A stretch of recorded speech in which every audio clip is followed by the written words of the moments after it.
Hello students, कैसे हैं आप सभी। स्वागत है आप सभी का मिनी वर्ल्ड एजुकेशन के इस लेटेस्ट वीडियो में।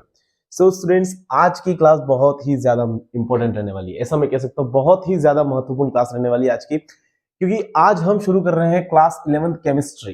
Dear students, some basic concept of chemistry हम पढ़ने जा रहे हैं। ठीक है, ये इस क्लास को मैं इतना इंपॉर्टेंट क्यों कह रहा हूँ, सभी स्टूडेंट्स जो भी इस वीडियो को देख रहे हैं, मेरे हिसाब से बहुत ज्यादा लकी है वो।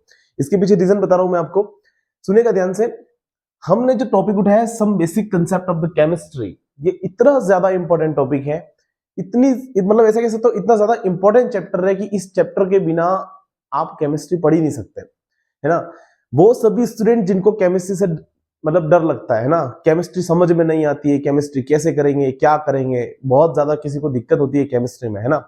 तो ये चैप्टर उनके लिए विशेष है ना।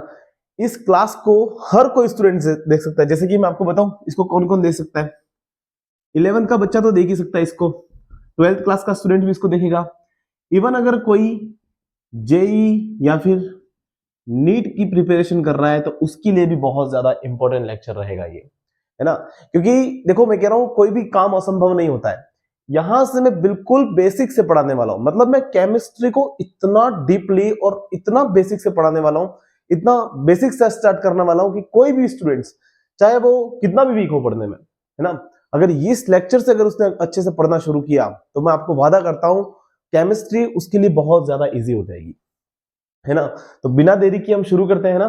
तो बहुत ही ज्यादा इंपॉर्टेंट चैप्टर रहेगा, सभी को ध्यान से देखना है इस चैप्टर को।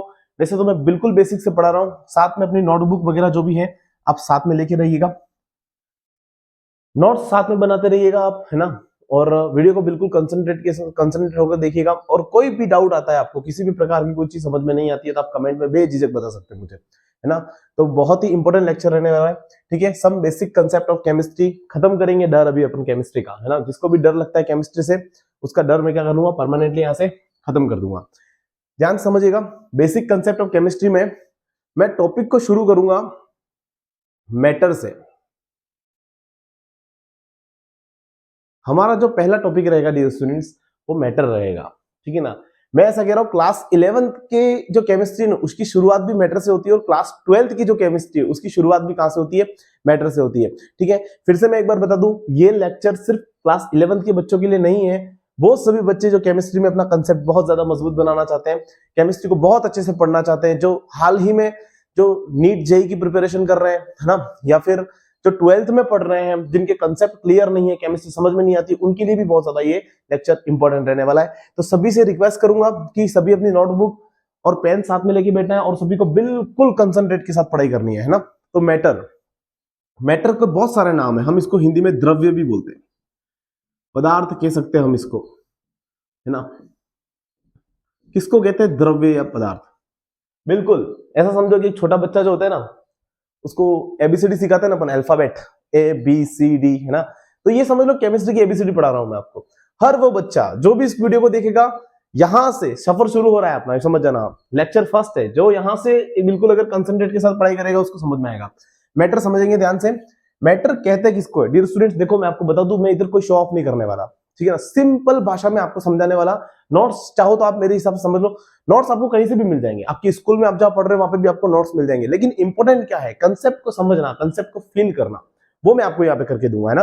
मैं आपको बिल्कुल समझा दूंगा कि मैटर क्या है, एक्चुअली उसकी रियल में मतलब क्या होता है, उसको समझ में आ जाएगा आपको बहुत अच्छे से, है ना। तो देखो ध्यान से, मैटर मतलब मैं ऐसा कह सकता हूं, वो सारी वस्तुएं इस संसार की, वो सभी चीजें जिसका कोई ना कोई मास है, ये स्टूडेंट्स, जिसका कोई ना कोई क्या है, विच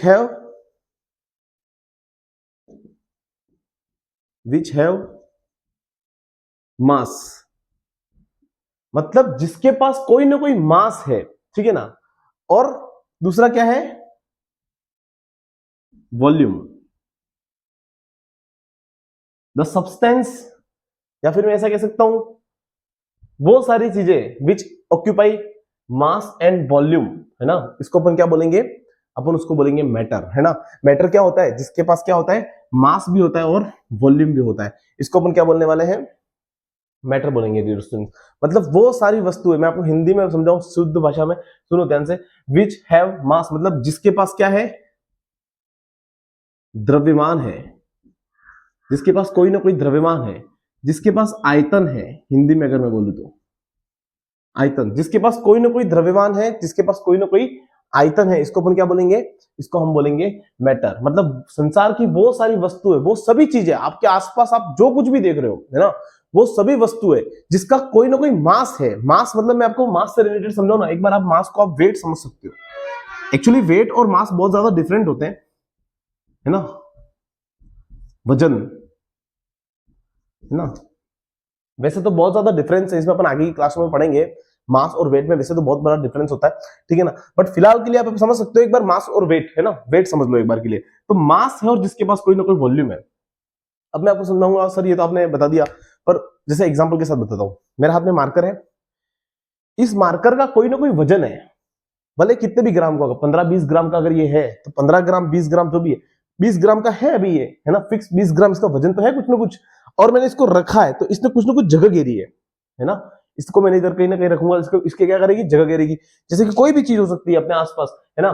आपका जो अभी आप बैठे हो, आपके ऊपर जो पंखा चल रहा है ना, पंखा क्या है, वो भी तो एक मैटर है। क्यों? क्योंकि उसके पास भी तो कोई ना कोई मास है, उसके पास क्या है, वजन है कुछ ना कुछ। इसके बाद वो भी कुछ ना कुछ जगह घेरता है ना। तो वो सारी वस्तुएं संसार की जिनके पास क्या होता है, मास होता है और जिसके पास वॉल्यूम होता है, उन सबको अपन क्या बोलेंगे, मैटर कहेंगे dear students. Is it clear, है ना। तो मैटर यही था, ठीक है ना। अब मैटर देखो, एक्चुअली इस मैटर की प्रॉपर्टीज पढ़ेंगे अपन, है ना। प्रॉपर्टीज क्या क्या है समझेंगे ध्यान से। गुणधर्म जिसको मैं कहूंगा,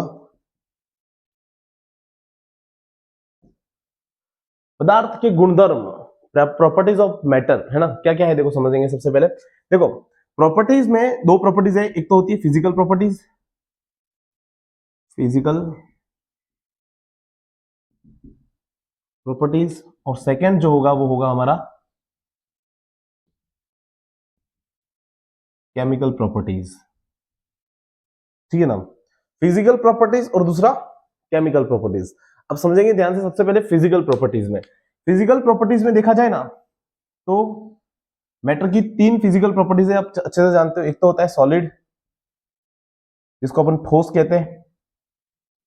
एक होता है लिक्विड, जिसको हम द्रव कहते हैं।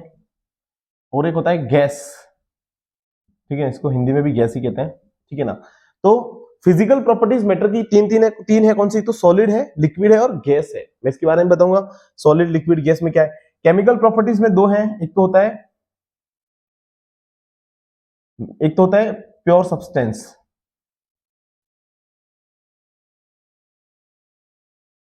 ठीक है, और दूसरा जो होता है ना वो होता है मिक्सचर। एक बार समझ रहे हो आप, मैं जो लिखना चाह रहा हूँ वो मैं एक बार समझाना चाह रहा हूँ आपको, ठीक है ना, ताकि आप चैप्टर को फील आए अच्छे से। जैसे कि देखिए ध्यान से, तो केमिकल प्रॉपर्टीज में एक तो प्योर सब्सटेंस हो गया, मिक्सचर हो गया, सभी के बारे में बताऊंगा मैं अभी आपको। लेकिन फिलहाल के लिए भी इतना ध्यान रखो आप कि मैटर क्या होता है। मैटर वो होता है जिसके पास कोई ना कोई मास है, जिसके पास वॉल्यूम है, उसको अपन क्या बोलेंगे, उसको अपन बोलेंगे matter. Dear student, is it clear, है ना। अभी अपन आगे बात करेंगे, ठीक है। एक बार मैं इसकी स्क्रीनशॉट इसका अगर लेना चाहो तो ले लो, फिर आगे अपन बात करते हैं। अब आगे हम पढ़ेंगे मैटर की प्रॉपर्टीज में। अपन सबसे पहले पढ़ेंगे फिजिकल प्रॉपर्टीज। इसके बारे में पढ़ेंगे dear students, physical properties of matter.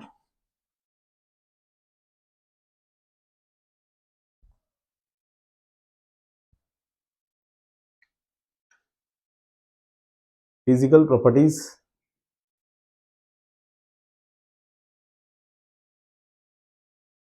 Of matter, है ना। ऐसा कह सकता हूं हिंदी में, अगर मैं इसको लिखना चाहूं तो हिंदी में इसको मैं क्या बोलूंगा, हिंदी में मैं इसको बोलूंगा पदार्थ के, पदार्थ के भौतिक गुणधर्म। सिंपल चल रहा है बिल्कुल, अभी तक समझ में आ रहा होगा आपको, है ना। कोई मैंने अलग हटके नहीं बताया, सिर्फ मैटर पढ़ा है अभी अपन ने। अब इसके हम पढ़ेंगे फिजिकल प्रॉपर्टीज। देखेंगे ध्यान से, फिजिकल प्रॉपर्टीज जो है मैटर की हमारी, है ना, ये बहुत ही ज्यादा इंपॉर्टेंट है। जैसे कि मैंने आपको बताया, एक तो होता है सॉलिड, होता है क्या होता है डियर स्टूडेंट, एक होता है लिक्विड और एक होता है डियर स्टूडेंट गैस, है ना। सॉलिड, लिक्विड और गैस, इसके बारे में हम पढ़ेंगे। इसको बोलेंगे ठोस, हिंदी में भी लिख रहा हूं मैं साथ में, अगर कोई हिंदी मीडियम के बच्चे हैं तो। ठोस, इसको बोलेंगे द्रव, इसको बोलेंगे ठोस, द्रव और गैस, ठीक है। इसके बाद ये फिजिकल प्रॉपर्टीज की बात कर रहा हूं मैं, ना। फिजिकल प्रॉपर्टीज में देखा जाए तो सबसे इंपॉर्टेंट, सबसे पहले हम बात करेंगे इसकी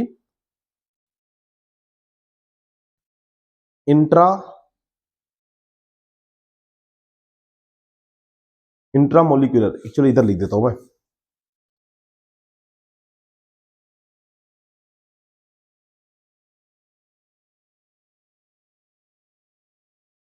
इंट्रामोलिकुलर फोर्स, डियर स्टूडेंट, इसको बोलते हैं अंतराण्विक बल, हिंदी में भी लिख देता हूं मैं इधर, अंतराण्विक बल।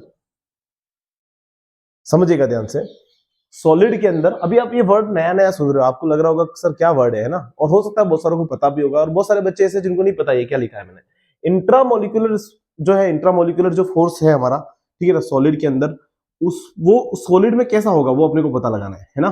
देखो मैं आपको बताता हूं, अगर आप किसी सॉलिड की बात करते हो, है ना, सॉलिड में जो मॉलिक्यूल्स होते हैं ना, अंदर अंदर के जो मॉलिक्यूल्स होते हैं, जैसे कि ये पेन है, इसके मॉलिक्यूल्स बिल्कुल आपस में चिपके हुए हैं, है ना, बिल्कुल पास पास में, तभी तो ये स्ट्रांग है। देखो ये सॉलिड है। सॉलिड मतलब जैसे कि आप जिस मोबाइल से भी ना वीडियो देख रहे हो, वो मोबाइल क्या है, सॉलिड है। ये मार्कर क्या है, सॉलिड है। ये बोर्ड क्या है, सॉलिड है ना। तो सॉलिड में क्या होता है कि जो मॉलिक्यूल होते हैं वो बिल्कुल पास पास में होते हैं, आपस में चिपके हुए होते हैं। जैसे कि मैं इधर बनाता हूं इसके मॉलिक्यूल्स, ये देखो इस तरह से इसके जो मॉलिक्यूल्स है ना वो कुछ ऐसे हैं, इनके मॉलिक्यूल्स ऐसे आपस में इस तरह से, है ना। तो इनके बीच में ये जो चिपके हुए ना, इसलिए चिपके हुए क्योंकि इनके बीच में इंट्रामोलिक्यूलर फोर्स, मतलब मॉलिक्यूल्स के बीच में जो फोर्स है, अट्रैक्शन फोर्स, वो ज्यादा है ना। वो क्या है, ज्यादा है, बहुत ज्यादा है। तो इधर मैं लिखूंगा इंट्रामोलिक्यूलर फोर्स जो होता है ना, वो क्या होता है, मैक्सिमम, ऐसा लिख सकता हूं मैं यहां पे। इंट्रामोलिक्यूलर फोर्स क्या है, मैक्सिमम, है ना। या फिर मैं ऐसा कह सकता हूं सबसे ज्यादा है, सबसे ज्यादा इसमें ही होता है, क्योंकि इसमें बिल्कुल आपस में क्या है, पास पास चिपके हुए हैं। सेकेंड, अगर मैं लिक्विड की मैं बात करूं, लिक्विड और गैस की अगर मैं बात करूं, तो लिक्विड में जो है उसके जो इंट्रामोलिकुलर फोर्स जो होगा ना, compare to solid, intramolecular force जो है वो क्या होगा, थोड़ा सा कम होगा, है ना। इसमें फोर्स थोड़े से, मतलब ऐसा कह सकता हूं, थोड़े से मॉलिक्यूल दूर दूर रहेंगे, ऐसे थोड़े से क्या रहेंगे, दूर रहेंगे। जैसे कि पानी हो गया, दूध हो गया, जानते हो आप सभी, है ना। लिक्विड वाली चीजें जो भी हैं वो सभी लिक्विड में, तो इसका इंट्रामोलिकुलर फोर्स जो होगा ना वो क्या होगा, थोड़ा कम होगा। क्या होगा, समझ रहे हो आप मेरी बात को, है ना। मैक्सिमम नहीं होगा, ये होगा मिनिमम होगा, है ना। कंपेयर टू, किससे कम होगा ये, इधर लिख देता हूं मैं, मिनिमम तो होगा लेकिन compare to solid, compare to solid, solid से कम है ना। सॉलिड से देखो, सॉलिड में बिल्कुल चिपके हुए हैं, है ना, लेकिन थोड़ा सा इसकी क्या दूर दूर है, तो इसके जो है ना मॉलिक्यूल्स जो है वो थोड़े से दूर दूर है, इसलिए इंट्रामोलिकुलर फोर्स इधर क्या है, थोड़ा सा कम है ना। इधर मैं लिखूंगा लिक्विड हो गया, गैस का, गैस में तो एक मॉलिक्यूल यहां होगा तो दूसरा यहां होगा, इनके बीच का स्पेस देख लो बहुत ज्यादा है ना। तो इनमें इंट्रामोलिकुलर फोर्स जो है ना वो लगभग न के बराबर होगा, ऑलमोस्ट जीरो होगा। यहाँ पे इंट्रामोलिकुलर फोर्स क्या होगा, ऑलमोस्ट जीरो, ठीक है ना, ऑलमोस्ट जीरो होगा, दूर दूर है इसलिए, है ना। इसके बाद अगर मैं इंट्रामोलिकुलर फोर्स के बाद अगर मैं कोई दूसरा बात करूं, तो इंट्रामोलिकुलर, एक आता है intramolecular distance, intra molecular distance, है ना, अंतराण्विक दूरी जिसको कहेंगे, अंतराण्विक दूरी। डिस्टेंस यहां पे क्या है, खुद देख सकते हैं, मॉलिक्यूल्स क्या है, बहुत पास पास में, डिस्टेंस तो है ही नहीं, ऑलमोस्ट जीरो। ये students, there are no any distance between the molecules, you can see very well, देख सकते हो आप, इनके बीच में कोई भी डिस्टेंस नहीं है, कोई डिस्टेंस है ही नहीं, बिल्कुल आपस में चिपके हुए हैं। है ना। तो मैं कह सकता हूं कि सॉलिड के अंदर इंट्रामोलिकुलर डिस्टेंस ऑलमोस्ट क्या होता है, 0 होता है डियर स्टूडेंट्स। और यहां पर क्या होगा, यहां पर तो डिस्टेंस है, आप देख सकते हो मैंने बनाया हुआ है, देखो यहां पे इनके बीच में थोड़ा थोड़ा डिस्टेंस है, यहां पर 0 नहीं होगा, है ना, यहां पे 0 नहीं होगा, यहां पर क्या होगा, यहां पर होगा थोड़ा सा ज्यादा होगा, है ना। मैं तो लिखता हूं डिस्टेंस मैक्स होगा, मैक्सिमम होगा, ऐसा लिख देता हूं मैं।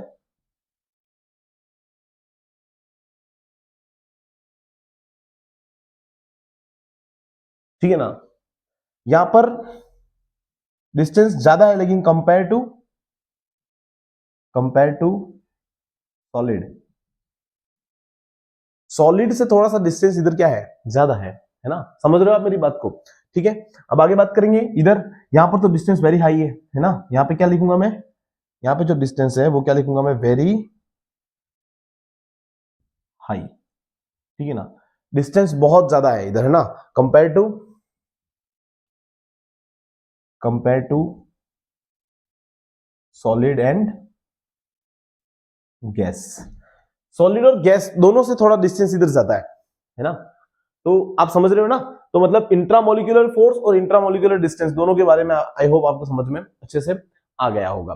ठीक है, अब अगर आगे अपन बात करें, ठीक है ना, ये तो हो गया डिस्टेंस और फोर्स की बारे में बात कर ली। अब अपन बात करेंगे किसके बारे में, साइज के बारे में dear student, size and shape कह सकता हूं मैं,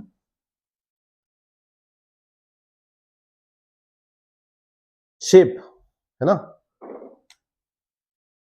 साइज नहीं बात करेंगे हम, शेप की बात करेंगे। शेप समझना, सॉलिड का शेप मुझे बताओ। अच्छा देखो मेरी बात सुनो, ये जो मार्कर है, ये मार्कर अभी मेरे पास जैसा भी है ना, अगर मैं इसको ऐसे रखा है मैंने, आज से 10 दिन बाद मैं इसको देखूंगा तब भी इसका शेप ऐसा ही मिलेगा, ऐसा तो नहीं इसका शेप टेढ़ा मेढ़ा हो जाएगा ऑटोमेटिक, है ना, जब तक इसके साथ कोई छेड़छाड़ नहीं करी जाएगी इसका शेप क्या रहेगा, फिक्स रहेगा। समझ आ रहा है आपको। तो इसका जो सॉलिड में जो शेप होते हैं ना वो हमेशा फिक्स रहते हैं, निश्चित रहते हैं, ऐसा मैं कह सकता हूं। क्या रहते हैं, सॉलिड में जो शेप होते हैं वो क्या होते हैं, निश्चित रहते हैं, निश्चित शेप रहेगा इसका, है ना। आकार, शेप मतलब क्या हुआ, शेप का मतलब क्या हुआ, आकार, आकार इसका निश्चित रहता है, किसका, सॉलिड का, ठोस का जो आकार होता है वो निश्चित रहता है। ठीक है, लिक्विड की अगर मैं बात करूं तो इसका शेप जो है ना, क्या वो फिक्स रहता है, बताओ मुझे, नहीं रहता है। टेस्ट ट्यूब में डालूंगा टेस्ट ट्यूब जैसा हो जाएगा पानी, ग्लास में डालूंगा ग्लास जैसा हो जाएगा, प्लेट में डालूंगा प्लेट का शेप ले लेगा। तो वाटर को आप किसी के अंदर भी डालो, जिस भी, मैं कह सकता हूं किसी भी बर्तन में डालोगे उस बर्तन का शेप ले लेगा, इसका शेप क्या रहता है, फिक्स नहीं रहता है। ठीक है ना, तो मैं लिखूंगा अनफिक्स रहता है। ठीक है ना, अनिश्चित, क्या रहेगा ये डियर स्टूडेंट्स, अनिश्चित रहेगा। ठीक है, इसी प्रकार अगर मैं बात करूं गैस की, तो गैस में क्या होगा, गैस में भी अनिश्चित रहेगा, ये भी अनफिक्स रहेगा। ठीक है ना, अनिश्चित। ठीक है ना, अनफिक्स क्यों रहेगा, ऑब्वियसली अगरबत्ती का, अगरबत्ती जलाओ आप घर के अंदर, कमरे में अगर आपने अगरबत्ती जली उसका धुआं पूरे कमरे में फैल जाएगा, उसका कोई शेप नहीं है ना, जैसे जहां जाएगा वहां पर उड़ता रहेगा वो, तो है ना, तो उसका भी कोई फिक्स नहीं रहता है। ठीक है ना, तो अनफिक्स रहेगा गैस का भी जो शेप होगा वो, है ना। इसके बाद अगर मैं बात करूं तो वॉल्यूम, वॉल्यूम मतलब आयतन। सबसे पहले आयतन सॉलिड के लिए देखेंगे। अच्छा सुनो, मोबाइल को आप नीचे रखो, नीचे रखा, अब इसने जितनी जगह घेरी है ना, वो क्या वो जगह फिक्स है, उसको कहीं और पे भी रखो उतनी जगह घेरेगा वो, मतलब ये मेरे हाथ में मार्कर है, इस मार्कर को मैंने रखा तो जितनी जगह अभी घेर रहा है बाद में भी उतनी घेरेगा वो, है ना। ऐसा तो नहीं है वो बड़ा छोटा हो जाएगा ऑटोमेटिक, मतलब क्या है कि वॉल्यूम जो होता है ना सॉलिड का, वो क्या होगा, फिक्स रहेगा, है ना, ये क्या रहेगा, फिक्स रहेगा, निश्चित रहेगा डियर स्टूडेंट, क्या रहेगा, निश्चित रहेगा। ठीक है, फिक्स रहेगा। इसके बाद लिक्विड का अगर मैं वॉल्यूम बताऊं, बताओ मुझे, लिक्विड में वॉल्यूम फिक्स रहेगा या अनफिक्स रहेगा, निश्चित रहेगा या अनिश्चित रहेगा, बताओ डियर स्टूडेंट्स। यहां पर भी फिक्स रहेगा, क्या रहेगा, फिक्स, मतलब वॉल्यूम जो होता है किसका, लिक्विड का जो वॉल्यूम होगा वो क्या रहेगा, फिक्स रहेगा। रीजन बताता हूं मैं आपको, सुनो, जैसे कि मान लो मेरे पास आधा लीटर पानी है उस आधा लीटर पानी को मैंने एक बार ग्लास में डाला, कितना डाला, और उसी पानी को मैंने अब बर्तन में डाल दिया, पर अभी भी है तो आधा लीटर ही ना, चेंज हुआ क्या, उधर भी आधा लीटर है, इधर भी आधा लीटर है। आधा लीटर के बर्तन में डालोगे तो आधा लीटर बर्तन का जो भी मतलब कहने का मतलब जो जगह होगी उतनी घेरेगा आधे लीटर बर्तन की, ठीक है ना। ग्लास के अंदर डालूंगा तो ग्लास में आधा लीटर का ग्लास है तो उसका जो कहने का मतलब जो जगह जो घेरेगा वो उसकी घेरेगा, मतलब वॉल्यूम फिक्स है। किसका वॉल्यूम, किसका फिक्स है, लिक्विड का, ठीक है ना, पानी चेंज नहीं होने वाला है। बाल्टी के अंदर मैंने आधा लीटर पानी डाला, बाल्टी के अंदर, तो बाल्टी का आधा लीटर का जो शेप होगा ना उसका शेप ले लेगा वो ऑब्वियसली, ठीक है ना, मतलब उतनी जगह वो घेर लेगा, है ना। और पानी कितना है, आधा लीटर ही है। फिर उस बाल्टी में से पानी उस आधा लीटर को उठा के मैंने किस में डाल दिया, उसको मैंने थाली में डाल दिया, मान लो बहुत बड़ी, है ना। अब थाली में पानी कितना है मुझे बताओ, क्या ज्यादा हो जाएगा, नहीं होगा, बड़े मतलब कम भी नहीं होगा और ज्यादा भी नहीं होगा, अभी भी कितना है, आधा लीटर ही है ना, थाली में डालने पर। और उसने जगह कितनी घेरी, जितना मतलब थाली का जो शेप होगा उसके अकॉर्डिंग उसने जगह घेर ली, है ना। तो जगह मतलब आधा लीटर पानी था तो आधा लीटर ही रहने वाला है, मतलब वॉल्यूम क्या रहने वाला है इसका, फिक्स रहने वाला है। इसके बाद गैस के लिए अगर मैं बात करूं तो ये अनफिक्स रहेगा, अनिश्चित रहेगा। क्या रहेगा डियर स्टूडेंट, अनिश्चित। रीजन इसका बताता हूं मैं, चाहे गैस थोड़ी सी हो या ज्यादा सी हो, पूरे कमरे में फैली जाएगी वो, समझ में आ रहा है आपको, उसका कोई फिक्स वॉल्यूम नहीं है ना। अगर आप उसको जहां पर भी डालोगे वो उतनी पूरी, अगर आपने उसको कमरे में डाला तो कमरे में चली जाएगी, आपने उसको गुब्बारे में डाला, जितना बड़ा गुब्बारा फैलता जाएगा उतने अंदर, समझ में आ रहा है, गैस सब जगह फैलती है, इसका कोई फिक्स वॉल्यूम नहीं होता है, इस वजह से ये क्या है, अनफिक्स्ड डियर स्टूडेंट, है ना। तो ये तो थे हमारे सारी सारी कौन सी प्रॉपर्टीज, फिजिकल प्रॉपर्टीज ऑफ बताओ मैटर, है ना। आई होप आपको ये समझ में आ गया होगा फिजिकल प्रॉपर्टीज सारी। अब हम बात करेंगे केमिकल प्रॉपर्टीज की, है ना, इसकी बात करेंगे, केमिकल प्रॉपर्टीज ऑफ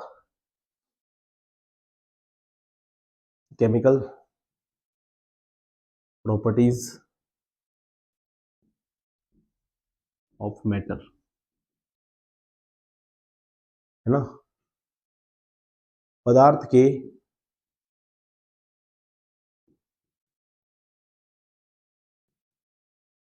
रासायनिक गुणधर्म। बहुत इंपॉर्टेंट है डियर स्टूडेंट, ध्यान से देखिएगा इस टॉपिक को, है ना, बहुत ज्यादा इंपॉर्टेंट है। केमिकल प्रॉपर्टीज में भी सबसे पहले हम बात करेंगे किसकी, पता है, प्योर सब्सटेंस की। इसकी बात करेंगे शुद्ध पदार्थ की, ऐसा कह सकता हूं मैं। इसकी बात करेंगे शुद्ध पदार्थ, किसको कहते हैं शुद्ध पदार्थ, समझिएगा ध्यान से, मैं इधर लिखता हूं। जैसे कि फॉर एग्जांपल के लिए ध्यान समझना, fix ratio of mass of component, ठीक है ना, अवयवों के द्रव्यमान का शुद्ध अनुपात। अभी आपको समझ में नहीं आ रहा है मैंने क्या लिखा है, ठीक है, मैं आपको समझाता हूं। Fix ratio of mass of components मतलब, मेरी बात समझना ध्यान से, प्योर सब्सटेंस जो है ना, प्योर सब्सटेंस क्या होगा पता है आपको, प्योर सब्सटेंस उसको कहेंगे जिसमें जो भी कंपोनेंट मिले हुए, मैं अभी आपको समझाऊंगा, आपको 5 मिनट बाद समझ में आ जाएगा मैं आपको क्या कहना चाह रहा हूं, अभी थोड़ा सा कम आएगा, समझिएगा ध्यान से।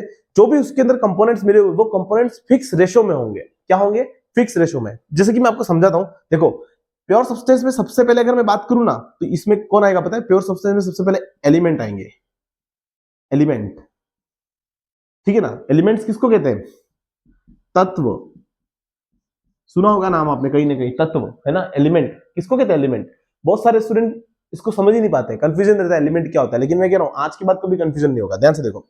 एलिमेंट क्या होता है पता है, the matter which have same kind of atoms, same kind of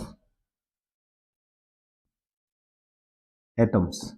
I hope atoms आपको पता ही होगा, एटम्स किसको कहते हैं, है ना। एटम्स क्या होते हैं, the smallest particle of substance, है ना, सबसे छोटे से छोटा कण एक पदार्थ का, उसको अपन क्या बोलेंगे, उसको मैटर बोलेंगे, है ना। इसके बाद मैटर से मॉलिक्यूल बनता है ना, ध्यान समझना। तो मैं ऐसा कह सकता हूं, एक ही प्रकार के परमाणुओं, एक ही प्रकार के परमाणुओं से मिलकर बना पदार्थ क्या कहलाता है, तत्व कहलाता है। एलिमेंट्स कहते हैं जिसके अंदर सेम एटम हो, डियर स्टूडेंट्स, सेम एटम, समझ रहे हो आप मेरी बात को। जैसे कि मैं आपको समझाऊं, H2 लिखा है मैंने, हाइड्रोजन है। अब H2 के अंदर सिर्फ हाइड्रोजन एटम है, दो H ही तो है, इसके अलावा कोई दूसरा है क्या। जैसे मैंने लिखा है, मान लो Cl2, दोनों क्लोरीन है ना, दोनों क्या है, क्लोरीन है। अच्छा, जैसे कि मैं आपको एक बात बताऊं, मान लो मेरे पास एक प्योर गोल्ड है, समझना ध्यान से, मेरे पास क्या है, प्योर गोल्ड है। प्योर गोल्ड समझते हो ना, उस प्योर गोल्ड को आप टुकड़े करो, उसके अंदर सारे के सारे एटम किसके होंगे, मुझे बताओ आप।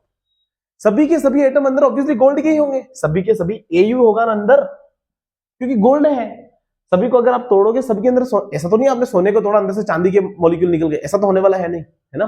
तो सभी मॉलिक्यूल सेम आने वाले हैं, इसलिए अपन इसको क्या बोल रहे हैं, इसको अपन बोलेंगे एलिमेंट।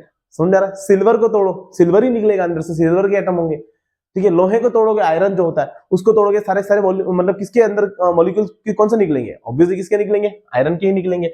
मतलब जिसके पास एक जैसे एटम हो, है ना, सभी के सभी एटम क्या हो, एक समान हो। जैसे कि आप बताओ, दूध, मुझे बताओ, दूध जो होता है, मिल्क, क्या वो एलिमेंट है, नहीं है, क्योंकि उसके अंदर कैल्शियम है, उसके अंदर प्रोटीन है, उसके अंदर फैट है, तो अलग अलग एटम हो गए ना, तो उसको हम क्या नहीं कह सकते, हम उसको एलिमेंट नहीं कह सकते, ठीक है डियर स्टूडेंट्स। तो H2Cl2, ठीक है ना, इधर लिख देता हूं, H हो गया, Cl हो गया, ठीक है ना, H2 बोल दो, कोई दिक्कत नहीं है, H2Cl2 N2, है ना, Fe हो गया। ये सारे सारे एग्जांपल है डियर स्टूडेंट्स, है ना, एलिमेंट के, ठीक है। तो एलिमेंट किसको कहते हैं, आई होप आपको समझ में आ गया होगा। सेकंड जो इसमें है ना, सेकंड जो इसमें है उसको मैं बोलूंगा एलिमेंट हो गया। इसके बाद अपन बात करेंगे कंपाउंड की। कंपाउंड भी इसमें किसमें आएगा, प्योर सब्सटेंस में ही आएगा। समझाता हूं मैं कैसे। कंपाउंड को हिंदी में बोलते हैं यौगिक, जिसमें दो या दो से ज्यादा एटम हो। ऐसा कोई मैटर जो दो या दो से ज्यादा एटम से मिलकर बना है, ठीक है ना, उसको अपन क्या बोलेंगे, कंपाउंड। बट ध्यान रखना, वो फिक्स रेशियो में होना जरूरी है, ठीक है ना।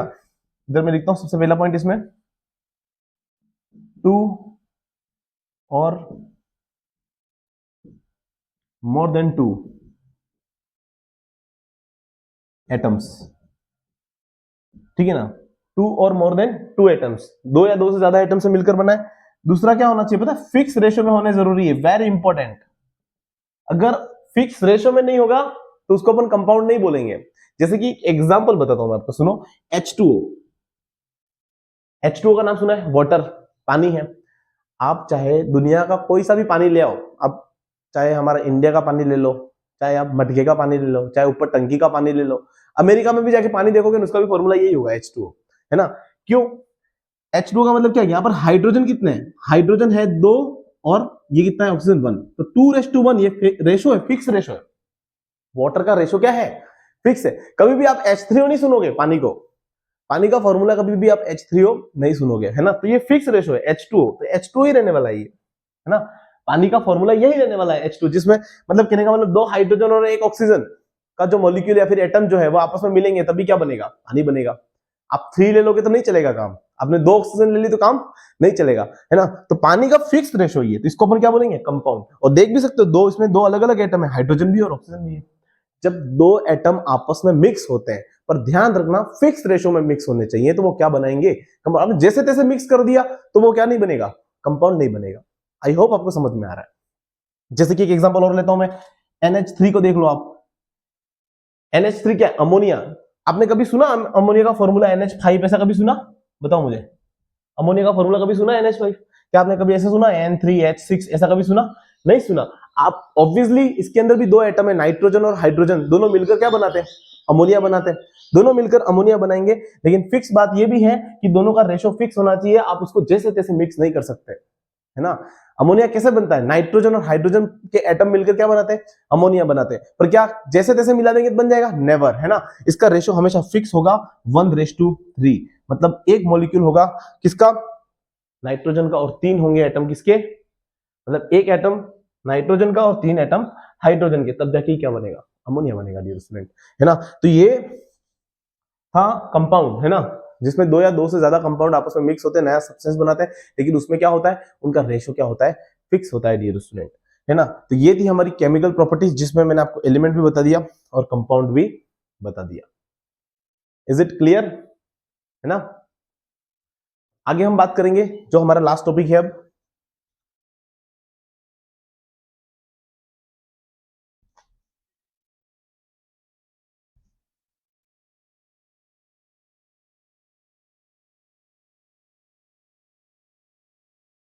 सेकेंड, मिक्सचर, है ना। एक तो प्योर सब्सटेंस था ना, प्योर सब्सटेंस पढ़ा अपन ने, प्योर सब्सटेंस में अपन ने क्या पढ़ा, प्योर सब्सटेंस में अपन ने पढ़ा एक तो एलिमेंट पढ़े, और क्या पढ़ा दूसरा, प्योर, सॉरी, अपन ने फिजिकल प्रॉपर्टीज, केमिकल प्रॉपर्टीज में ना, केमिकल प्रॉपर्टीज में अपन ने सबसे पहले पढ़ा प्योर सब्सटेंस, और दूसरा क्या पढ़ा अपन ने, मिक्सचर पढ़ेंगे अब अपन, ठीक है ना। पहला अपन ने प्योर सब्सटेंस पढ़ लिया, जिसमें अपन ने एलिमेंट पढ़े, है ना। इसके बाद कंपाउंड पढ़ लिए, है ना। एलिमेंट और कंपाउंड अपन ने किसमें पढ़ा, प्योर सब्सटेंस के अंदर पढ़ा। अब सेकेंड अपन पढ़ेंगे मिक्सचर। मिक्सचर में हम क्या पढ़ेंगे, मिक्सचर को बोलते हैं मिश्रण, क्या बोलते हैं डियर स्टूडेंट, इसको मिश्रण बोलते हैं, ठीक है ना। मिक्सचर जो होता है ना, इसमें सबसे पहले होता है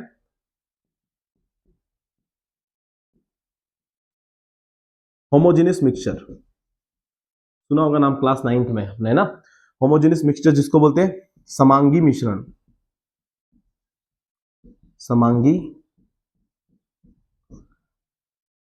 मैं आपको, एक होता है दूसरा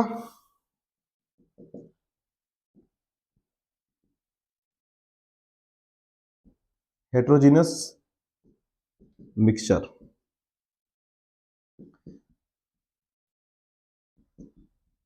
विषमांगी मिश्रण। कौन सा मिश्रण डियर स्टूडेंट, विषमांगी मिश्रण। तो एक होता है समांगी मिश्रण और दूसरा कौन सा होता है, विषमांगी मिश्रण। देखिए ध्यान से, समांगी मिश्रण किसको कहते हैं, सबसे पहले बात करेंगे किसकी, समांगी मिश्रण की, होमोजेनियस मिक्सचर की। देखो अभी कंपाउंड में अपन ने क्या पढ़ा, कंपाउंड में ऐसा पढ़ा जब 2 या 2 से ज्यादा एटम्स या फिर मॉलिक्यूल्स को अगर आप मिक्स करते हो, है ना, तो और फिक्स रेशो में मिक्स करोगे तो आपको कंपाउंड बनेगा। और अगर उसको फिक्स रेशो में जैसे तैसे मिक्स कर देते हो, है ना, तो आपको क्या मिल जाएगा, मिक्सचर बन जाएगा वो। समझ में आ रहा है। अब मिक्सचर में, होमोजेनियस मिक्सचर में क्या होता है समझना ध्यान से, जैसे कि मेरे पास है वाटर प्लस मैंने अगर ले लिया शुगर ले ली, ठीक है ना, पानी और शक्कर दोनों को मिक्स कर दिया मैंने, पानी और मैंने शक्कर को क्या कर दिया डियर स्टूडेंट, मिक्स कर दिया मैंने। मिक्स करने के बाद अंदर क्या हो जाएगा, वाटर के जो शुगर के जो मॉलिक्यूल्स है वो अंदर डिसॉल्व हो जाएंगे अच्छे से, है ना। एक बार के लिए आप ऐसा समझो कि होमोजेनियस मिक्सचर जब 2 या 2 से कंपोनेंट्स या फिर अवयव को अगर आप मिक्स करते हो और वो अच्छे से अंदर घुल जाते हैं, अच्छे से डिसॉल्व हो जाते हैं, है ना, ठीक है ना, और उनको बाद में अलग अलग नहीं कर सकते अपन, बाद में अपन इनको अलग अलग नहीं कर सकते, ठीक है ना। तो इसको अपन क्या बोलेंगे, होमोजेनियस मिक्सचर, ठीक है ना। इधर जो है ना, इसको मैं बोलूंगा सॉल्यूट बोलूंगा, ये उसको मैं बोलूंगा सॉल्वेंट, है ना, ध्यान रखना। तो उल्टा लिख दिया मैंने, सॉरी, ये होगा सॉल्वेंट होगा और ये होगा सॉल्यूट होगा, है ना। तो ध्यान रखना, अब जिनको दोनों को मिक्स, जैसे कि मैंने, मेरी बात सुनो, मैं आपको समझाता हूं, शुद्ध भाषा में समझाता हूं। पानी के अंदर मैंने शक्कर डाली, मिक्स कर दिया मैंने, अंदर शक्कर अंदर घुल गई। अब मैं आपसे ये बोलूं कुछ शक्कर को वापस निकाल के बताओ, अलग करके बताओ, पॉसिबल है, नहीं पॉसिबल है, क्योंकि वो घुल गया अंदर, वो अंदर अच्छे से क्या हो गया, डिसॉल्व हो गया। तो ऐसे मिक्सचर को अपन होमोजेनियस मिक्सचर बोलेंगे डियर स्टूडेंट, क्या बोलेंगे, होमोजेनियस मिक्सचर। घुल गया, चाहे आप पानी यहां से उठा के पियो तब भी मीठा ही लगेगा, यहां से उठा के पियो तब भी मीठा ही लगेगा, यहां से उठा के पियो तब भी मीठा ही लगेगा। एक समान घुल गया है अंदर से, एक समान संगठन हो गया उसका, समझ आ रहा है, अच्छे से डिसॉल्व हो गया। तो जिसको बाद में अपन अलग भी नहीं कर सकते, इसको अपन क्या बोलेंगे, होमोजेनियस मिक्सचर बोलेंगे। एक होता है हेट्रोजीनियस मिक्सचर। हेट्रोजीनियस मिक्सचर में क्या होगा, जैसे कि मान लो ये है मिट्टी और पानी है, क्या हमेशा, बताओ मुझे, मिट्टी और पानी घुल जाएंगे क्या आपस में? नहीं घुलेंगे ऑब्वियसली। बाद में अगर आप मिट्टी को अलग करना चाहो तो मिट्टी इजीली क्या हो जाएगी, अलग हो जाएगी। तो जो अच्छे से डिसॉल्व नहीं होता है इसको अपन क्या बोलेंगे, हेट्रोजेनियस मिक्सचर बोलेंगे डियर स्टूडेंट्स। तो आई होप आपको ये समझ में आ रहा होगा। देखो आज की क्लास में हमने क्या क्या पढ़ा, मैं आपको समझाता हूँ। देखो इंपॉर्टेंट क्या है, हमने टॉपिक क्या क्या पढ़े है ना, टॉपिक हमने पढ़े वो देख लेते हैं एक बार वापस, थोड़ा सा रिवीजन हो जाएगा हमारा। हमने जो टॉपिक पढ़ा वो देखते हैं एक बार।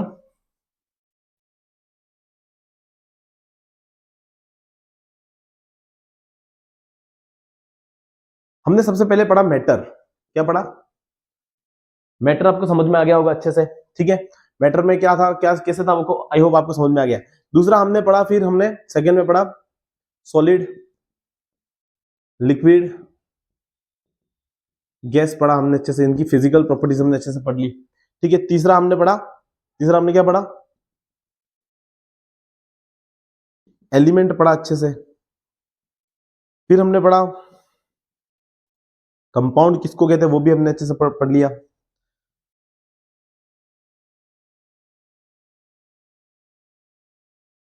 होमोजीनियस एंड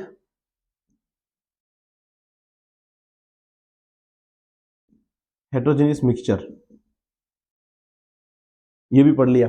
आई होप आपको ये अच्छे से समझ में आ गए होंगे डियर स्टूडेंट। यही है बेस, सीरियसली बोल रहा हूँ, ये बिल्कुल बेसिक क्लास थी डियर स्टूडेंट, है ना। अगर मैं ऐसा कह सकता हूँ, अगर आपने इसको अच्छे से पढ़ा है ना, अगर लेक्चर समझ में नहीं आया हो तो एक बार वापस देख लीजिएगा इसको, है ना। एक बार वापस देखोगे तो आपको और भी अच्छे से चीजें क्या हो जाएंगी, क्लियर हो जाएंगी, है ना। बिल्कुल बेसिक है। अगर इन सब चीजों के बिना आप केमिस्ट्री नहीं पढ़ सकते, आपको पता होना चाहिए मैटर क्या होता है, कंपाउंड एलिमेंट्स क्या होते हैं, उन सब के बारे में नॉलेज होना कंपलसरी है आपको, है ना।